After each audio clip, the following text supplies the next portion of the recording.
Allez, recoucou et Bob. Hop. Et voilà, voici Ocytocine. Vous voyez, ferro-ciment, 11,20 m de long pour 3,75 m de large. Et puis en tirant d'eau, j'ai 1,80 m, ça annonce 1,80 m. En poids, là, j'étais à 9 tonnes 2, sachant qu'il n'y avait pas un plein d'eau complet, il n'y avait pas toute la vie, l'outillage et compagnie, quoi, tout ce qui peut. Donc il était estimé à peu près environ 11 tonnes une fois chargé au complet. Bon, bref, on parlera de tout ça plus tard, je ferai des vidéos, montrer l'intérieur, tout ça. Donc, retour sur l'osmose. Alors, l'osmose, en fait, normalement, ce que se crée surtout les bateaux qui ont le plus d'osmose sont les bateaux qui vivent à flot sur les rivières, les lacs, tout ça. L'eau douce a beaucoup plus d'attaque. Je sais plus pourquoi, je me renseignerai, je regarderai, je crois que c'est une histoire avec le sel qui crée un peu une barrière au final.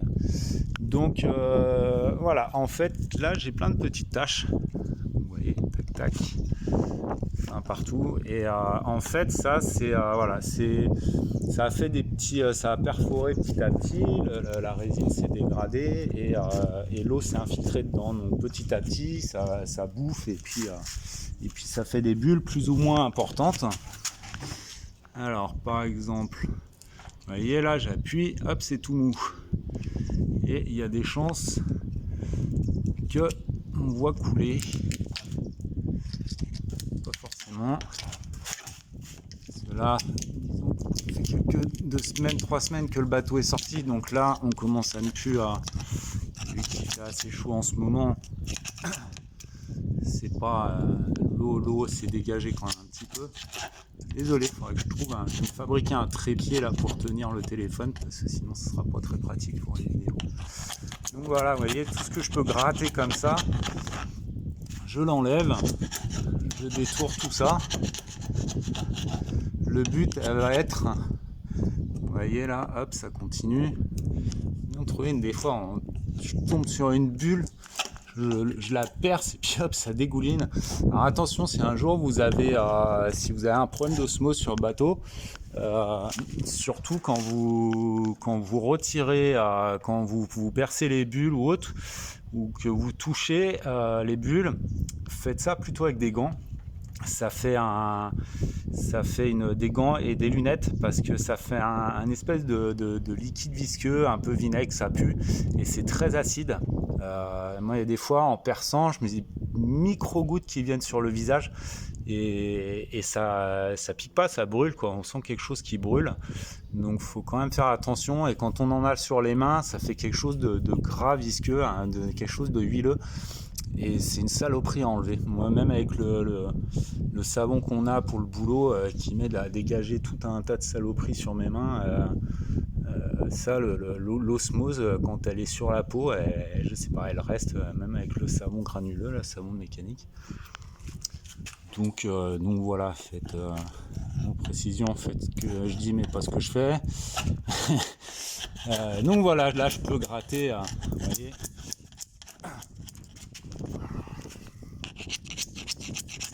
Un peu partout. Vous voyez, c'est tout mouillé en dessous et vous voyez là c'est en train de sécher, donc on voit le sel qui s'est accumulé. Bon, c'est pas un drame en soi, il n'y a pas de souci, ça va pas me faire couler le bateau, il n'y a pas de problème pour ça, mais voilà, c'est à traiter petit à petit. Je fais pas toute la coque, je pourrais tout retirer, mais là tout retirer ça serait un chantier plutôt dantesque. À faire, ça serait extrêmement cher et à faire soi-même, ça serait extrêmement long. Sachant qu'il y a beaucoup d'endroits où ça tient encore, il n'y a pas de problème. C'est bien, la fibre est bien sur la coque, donc voilà, ce sera un boulot. Là je vais faire principalement tout ce qu'il y a à faire. L'ancien propriétaire lui m'a dit qu'il faisait quand il sortait le bateau de l'eau, il voyait des cloques et puis il remettait ça à propre avec sa femme, mais il faisait ça, il sortait le bateau 3 jours par an, forcément ça n'a pas vraiment le temps de sécher et tout ça, donc moi là je profite, c'est pour ça que j'ai sorti le bateau plus tôt, c'est une des raisons pour laquelle j'ai sorti plus tôt, profiter du beau temps pour pouvoir m'occuper de tout ça, parce qu'il faut bien que ça sèche et compagnie. Donc voilà, on va faire petit à petit. Donc voilà, là il y a des petites traces, vous voyez, c'est en train de sécher, donc on voit de plus en plus ça sèche, tac tac tac, plus ça sèche et plus ça ramène le sel. Alors, le sel n'est pas un drame en soi, puisque voilà, la pierre des osmoses est en lien avec l'eau douce. Le sel, on va dire que petit à petit va ronger, le tissu, quoi, la matière, la type de verre, c'est mastic, mais c'est pas dramatique. La coque, ça ne touche pas la coque, il y a des endroits. Donc voilà, il y a par exemple sur l'étrave, j'ai déjà commencé à retirer. Donc là, vous voyez, ça fait là, un bon morceau. Ça fait un bon morceau. Donc là, on voit bien tout le sel. Bon, là, je me suis un petit peu foiré dans le sens où j'avais bien élargi. Sauf que j'ai élargi à la meuleuse jusque là, et en fait, je me suis aperçu que tout le reste était plutôt sain. Je pensais vraiment, ça a vraiment l'air de tout décoller comme il fallait, et puis en fait, non, pas du tout. Donc ça, c'était le premier coup que j'ai fait. Donc voilà, c'est la petite erreur d'apprentissage pour éviter de la répéter. Mais bon, c'est pas un drame, hein, c'est juste à restrater et compagnie. Ça, c'est juste l'anti-fouling. Je vais le poncer, tout ça, je vais remettre de la résine, je vais d'abord passer tout mettre à propre, passer un coup d'époxy pour enfermer.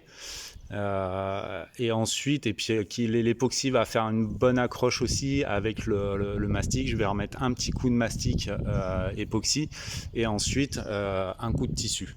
Voilà, un coup de tissu de verre. Il n'y a pas des couches et des couches à mettre parce que c'est pas bien épais.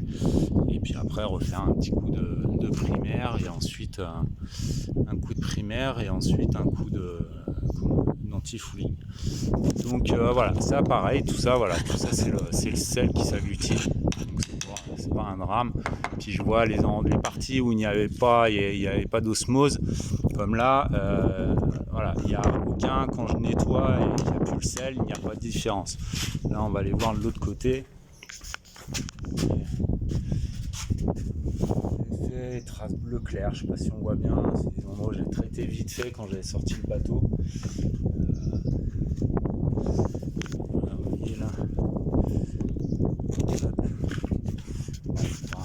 C'est pas la fin du monde. Ce sera quelque chose qui sera traité de façon à un bateau.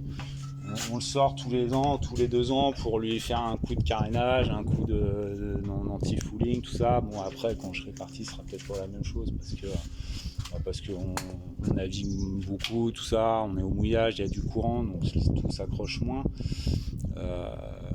Donc voilà, mais bon, on va dire que tous les 2 ans, sortie d'eau, il y a des petites bulles qui réapparaîtront, et hop, on retraite un petit peu tranquillement, et puis voilà. Après les sorties d'eau, faut savoir que clairement une sortie d'eau je crois entre 48 heures, parce que sur les bateaux comme ça, à 24 heures c'est pas possible. Donc tout est possible, mais bon, c'est pas autant faire les choses proprement quand on fait l'anti-fouling, nettoyage, tout ça. Une sortie d'eau, par exemple, nous c'est quand on sort 48 heures au port sur le terre-plein. Moi, je vais pas dire de conneries, mais je crois que c'est à 24 heures, 250 quoi. En gros, il n'y a pas sur la semaine, pour une semaine, on passe pour une semaine, on va passer à 450 €, quelque chose comme ça. Donc des fois, vaut mieux rajouter, s'il faut 200 balles, passer la semaine sur le terre-plein, et puis remettre bien à propre tout ce qu'il faut tranquillement, et puis c'est reparti. Bon, après, je pense que le faire tous les ans serait plus un truc tous les 2 ans, pour avoir le temps de bien faire sécher justement toutes les parties qui sont bullées. Bon, bref, ça on verra plus tard, ce sera des sujets autres. Donc continue. Donc voilà, ça c'est l'arrière avec le safran, arrière tribord. Mon safran, lui, il n'y a pas de souci, en acier. comme mon premier voisin m'a dit, il m'avait croisé sur le terre-plein, il m'a dit c'est bien avec ça, les orques ils vont se faire mal aux dents.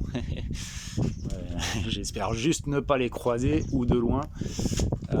Enfin bon voilà, vous voyez ici il y a juste une petite tache, il y avait un petit peu, donc j'ai bien détouré, ça a décollé un petit peu plus loin, tout ça, et puis après c'est bon, après il n'y a pas de, ça se maintient, les tissus et tout ça sont bien maintenus sur le ciment. Donc là on voit, j'ai nettoyé, tout à l'heure j'ai nettoyé, on voit encore la tache de sel. Donc voilà, le sel il faut bien abîmer, c'est imbiber pour que ça se dégage. J'envoie de l'eau, je ponce un petit peu au papier de verre. C'est poncer, c'est un grand mot, c'est juste passer et puis dégager la couche. Et c'est le truc qui me fait chier là avec l'osmo là, c'est que pour rincer, il faut bien rincer tout en continu pour bien dégager toute l'eau et tout ça, et dégager tout le sel, donc ouais, ça crame de l'eau quand même pas mal, donc ouais, c'est pas ce que je préfère. Enfin bon, ça va, je suis pas un grand consommateur d'eau, je me rattrape un petit peu avec ça. Vous voyez par exemple, je pense que là on voit du grillage. Bon, c'est rien, c'est un premier grillage de surface en fait, là il y est aussi, mais il doit être à 1 mm en dessous. Et en fait, je pense que voilà, les tissus ont été faits parce qu'il y a des endroits où ça ressortait comme ça, donc on refait une couche, on met toute une couche de soit juste d'époxy, de mastic époxy, ou alors stratifié pour lisser, pour bien tout renfermer. Parce que là, les fers, vous voyez, je sais pas si on voit là, je les ai nettoyés un peu, ça commence à corroder un petit peu. Alors ça, c'est juste la prise avec l'oxygène à l'air libre. Donc c'est pour ça là, en fait, il faut bien que je nettoie. Ensuite, voilà, bien dessaler pour pouvoir bien nettoyer derrière, et ensuite rapidement faire déjà une passe de résine époxy, juste pour enfermer tout. Pour que l'embrun tout ne vienne pas, qu'il n'y ait pas tout qui vienne se respatcher direct sur le béton. Oui, embrun parce qu'au chantier on est juste à côté, juste à côté de la côte, donc ça, on a l'embrun, on continue là-dedans. Et comment dire, qu'est-ce que je disais, ça y est, je me perds. Ça fait bizarre de parler tout seul à un téléphone. Tout seul, je parle pas juste à un téléphone, je parle à plein de monde. Bref, voilà, donc ça va être un bon boulot. Vous voyez là, à la base j'avais juste une partie par ici, une petite partie par ici, j'en ai un peu là quoi. Et puis en fait, en grattant, et il y a tout qui se décollait partout. Voilà, je voyais que ça continuait à décoller un peu partout. Donc ça a fait un bon morceau déjà là, on a presque 1 mètre carré qui a sauté. Après j'ai un peu forcé la main pour bien refaire complet partout. Après vous voyez, à partir de là, ça me fait une grande bande qui est pas dégueulasse, il n'y a pas de souci, il n'y a pas de souci pour ça. Les fers, tant que c'est pas vraiment atteint, bouffé, pas besoin de mettre de frein métaux, c'est juste là, j'ai arrosé, et ensuite j'ai passé au papier de verre, au 120, juste pour récupérer, juste pour dégager la rouille, l'oxyde là, c'est pas de la rouille, c'est juste de oxyde de surface. Et donc voilà, là je vais bien les sécher, forcément l'oxyde va se refaire petit à petit, donc je vais bien renettoyer ça, essayer de dégager le sel autant que possible, et puis une fois tout ça bien séché, et repasser un dernier petit coup sur les oxydations, et ensuite passer la résine au plus vite pour renfermer tout ça et que ça ne prenne plus l'oxygène et que ça ne bouge plus. Voilà. À l'intérieur, vous verrez, il y a tous les fonds. À peu près partout dans les fonds, on voit aussi des traces comme ça, du grillage de surface. C'est rien du tout, c'est pas quelque chose qui est pas en lien avec les structures, la structure pleine du bateau. Donc voilà, il y a une couche de peinture époxy par-dessus, il y a des endroits où on voit un petit peu que ça ressort. Déjà en 2009, il y a eu une expertise en 2009 lors de l'achat, et l'expert décrivait que voilà, c'était tout à fait normal d'avoir ce genre de traces sur ce type de construction. Voilà pour le moment. Donc, voilà, le moteur a changé parce que le moteur en fonte, hein, si on le remet en état, il n'y a pas de problème, il tournera, mais voilà, il n'est pas tout jeune et il a été marinisé, donc un moteur, c'est pas, il n'y a pas réellement de moteur fait spécifiquement pour les bateaux, c'est des moteurs de poids lourds, de voitures, qui sont marinisés, c'est-à-dire le système de refroidissement est pris. Vous voyez là, j'ai une prise, la prise d'eau de mer du moteur, la crépine, et ça part au moteur et ça aspire de l'eau et ça fait le refroidissement. Donc il y a tout un système qui est créé comme ça, plus le système d'inverseur pour la prise de l'arbre et tout ça pour l'hélice. Donc voilà, le souci c'est que je pense que c'est un bon moteur comme les OM314. Je pense qu'il y en a qui connaissent, hein, sur les Mercedes 508. Donc moteurs en fonte qui sont accrevables et par contre le souci c'est que moi au niveau des pièces marinisées, si je pars, quand je partirai, je ne trouverai pas de pièces ailleurs si j'ai un souci. Donc il y a un moment où voilà, le prix va me coûter un moteur d'occasion en France, de le poser va me coûter les pièces ça va être la même chose à l'autre bout du monde, ou même juste arriver au Portugal si j'ai besoin de tout refaire usiner, parce que voilà, c'est pas une bagnole, on va pas la foutre sur le petit plateau et puis hop, rentrer à la maison tranquille, ça va nous coûter 200 balles, non, t'es bloqué quelque part, tu te démerdes et t'as pas le choix, et les mecs autour le savent, donc forcément tu payes plein pot. Donc voilà, changer le moteur, refaire tout l'électricité au complet, d'une parce que tout était d'origine, vous verrez le tableau, c'était assez rigolo le tableau, et ouais quoi, c'est tout est fait maison, donc voilà, il y a du boulot, l'électricité je veux tout refaire, juste déjà en base pour le principe où je sais ce que j'ai sur mon bateau, je sais où sont les fils, je sais à quoi ils servent. Là j'avais un nombre de fils incalculable partout sur les batteries, tout ça, sans savoir ce que c'est. Relié au tableau, c'est indiqué ce que c'est au tableau, mais le tableau est vraiment vétuste.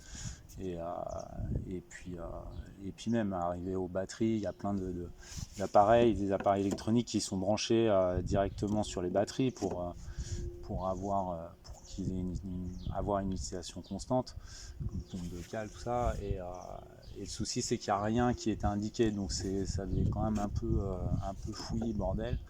Donc moi voilà, refaire tout l'électricité me permettra de savoir ce que j'ai entre les mains, si j'ai un souci, savoir où me diriger directement. Et voilà, refaire toute la plomberie aussi. Les cubes, je pense que j'aurais juste à les sortir, les nettoyer, les désinfecter, les nettoyer, et puis hop, c'est reparti. Il y a 2 cuves de 100 litres, je crois, à l'avant, dans le cockpit, dans le carré, et 200 litres dans le carré, et à l'arrière, sous mon lit, il y a une vache à eau qui, je sais pas, peut-être fait 100 litres ou un peu moins, mais bon, elle est très vieille, et ça va sauter. Je suis pas très fan des vaches à eau, on en a des fois au boulot, il y a toujours des histoires de problèmes de bouchons ou autre, c'est pas terrible. Donc voilà, et puis oui, rechanger tous les tuyaux, tout ça. Il y aura tout le gréement dormant à changer. Le gréement dormant, donc voilà, c'est tout ce qui maintient le mât. Vous voyez tous ces câbles, tous les câblages là en inox, tous ces câblages. Donc là j'ai les barres de flèche qui viennent s'enquiller là-dedans, qui hop ressortent, qui viennent à peu près 1 mètre plus loin, quoi. Bon, bref, ça dépend des mâts, et qui maintiennent sur les côtés le mât. Parce qu'un mât, en fait, ça dépend. Il y a des mâts qui sont traversants, ce qu'on appelle les mâts traversants, qui eux vont directement traverser complètement le pont du bateau. Et il y en a qui vont sur le roof. Le roof, c'est le pont réellement ce qu'on va appeler le pont, ça va être sur les côtés pour passer. Et le roof, pour dire plus précisément, le roof, c'est la partie centrale du toit du bateau. Et donc, ouais, il y a des mâts qui sont traversants, donc qui vont traverser le roof et qui vont aller jusqu'en bas. Mais c'est assez rare. Je pense que c'est quelque chose de vieux qui était plus fait avec les vieux, les vieux bateaux avec les mâts en bois. Et maintenant, maintenant, depuis très longtemps, on a ce qu'on appelle une épontille qui est posée à l'intérieur du bateau, qui est une traverse à la verticale et qui permet de maintenir, de supporter le poids du bateau. Donc elle est reliée jusqu'à la quille et en fait elle supporte tout le poids du mât sur le roof. Donc le mât, vous verrez, le mât, il y a juste un pied de mât posé sur le roof qui est là, le mien il a, je sais pas, il doit avoir 2 cm de hauteur, il est pas bien grand, et on vient enquiller juste ça, posé comme ça. Donc ce mât là en tout cas n'est pas du tout posé, n'est pas du tout fixé déjà par lui-même sur le bateau. Il a même pas une accroche d'un côté ou de l'autre, et voilà. Donc tout le haubanage va être changé parce que c'est pas tout jeune, c'est d'origine aussi. Clairement, c'est du très bon matériel parce que c'est pas rouillé, c'est pas bouffé ni rien. Mais bon, faut penser aussi à la sécurité. Il y a un moment où faut être réaliste aussi. Donc voilà, j'ai un mât qui est très gros. On voit pas beaucoup des gros comme ça. Donc, oui, j'ai déjà j'ai vu 3 bateaux en construction amateur et les mâts à chaque fois sont très gros. Les mâts, les inox, tout est fait en très bon matériel et souvent très surdimensionné, les ridoirs, tout ça. Voilà. Donc mon mât, beaucoup m'ont dit il est pas prêt de casser ton machin. Le mât, je crois que j'ai 13 mètres de longueur. Et voilà la baume.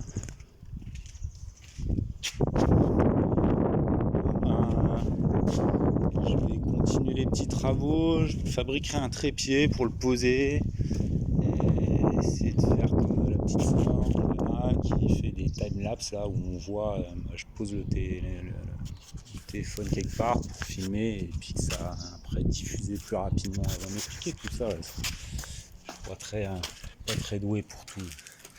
Pas très doué avec cette informatique. Voilà. Bon, des gros bisous, prenez soin de vous et puis à bientôt, à plus dans le bus.